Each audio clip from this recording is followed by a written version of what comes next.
अभी तो खुल जाना चाहिए था। अब वो किन कारणों से आप लोग पता कीजिए कि क्यों एक साइन के लिए इतने समय से रुके रहते। नहीं, ऐसा नहीं है, ये किस आधार पर उन्होंने कहा है उसका उत्तर वही देगा। नमस्कार साथियों, बीजेपी सांसद अनिल बलूनी ने जब यह बयान दिया कि उनके कामों को अटकाया जा रहा है, उनके काम फंसे हुए हैं, साइन नहीं हो रहे हैं, तो बहुत से सवाल उठने लगे हैं कि जब बीजेपी के सांसद इतने बेबस हैं तो बीजेपी के अंदर फिर किस तरह की सियासत चल रही हो। आज हम इसी पर चर्चा करेंगे और इसीलिए आपसे आग्रह है कि वीडियो को अंत तक जरूर देखें।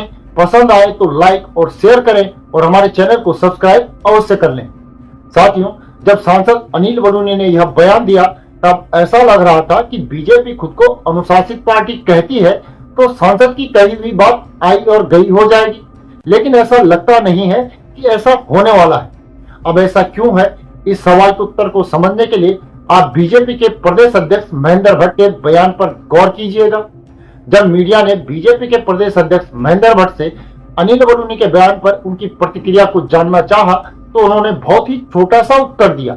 और सीधी सी बात है कि जब हम किसी विषय को नजरअंदाज करना चाहते हैं या करना होता है तो उस पर कम ही बोला जाता है।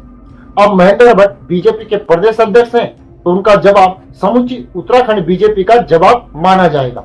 महेंद्र भट्ट साफ साफ कह रहे हैं कि ऐसा कुछ भी नहीं है और किस आधार पर अनिल बलूनी ने यह कहा है इसका उत्तर भी वही देंगे, लेकिन प्रदेश और फिर केंद्र की योजनाएं राज्य में स्थापित हो सकें इसके लिए सरकार लगातार कटिबद्ध है। लेकिन एक साइन नहीं हो पा रहा है। नहीं, ऐसा नहीं है, ये किस आधार पर उन्होंने कहा है उसका उत्तर वही देगा, लेकिन प्रदेश केंद्र की योजनाएं प्रदेश में स्थापित हो उसके लिए सरकार कटिबद्ध है। सीधी सी बात है कि सांसद अनिल बलूनी की बात से प्रदेश अध्यक्ष बीजेपी के महेंद्र भट्ट सहमत नहीं है और साफ साफ शब्दों में कह रहे हैं कि अनिल बलूनी किस संदर्भ में कह रहे हैं इसका जवाब भी वही देंगे।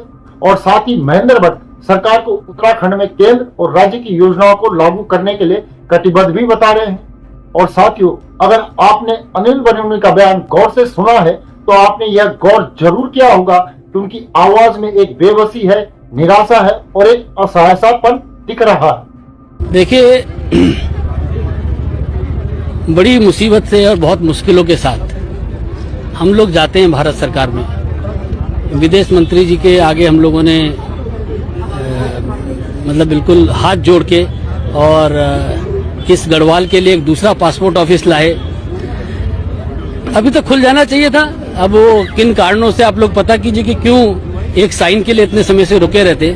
बड़ी दुख की बात है। बहुत प्रयासों के बाद बड़ी मुश्किलों के साथ कामों को आगे बढ़ाया जाता है। मैंने 12.5 लाख रुपए उसके अपनी सांसद निधि से भी उसके लिए दिए थे, लेकिन वो कहीं अटका हुआ है। उसको जांच आप लोग भी कीजिए, मैं भी कर रहा हूँ।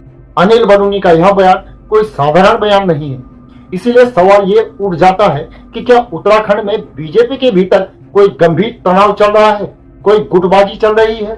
और ये सवाल इसलिए भी जन्म ले रहे हैं क्योंकि बीजेपी के प्रदेश अध्यक्ष महेंद्र भट्ट एक तरह से उनकी बात को सही मान ही नहीं रहे हैं।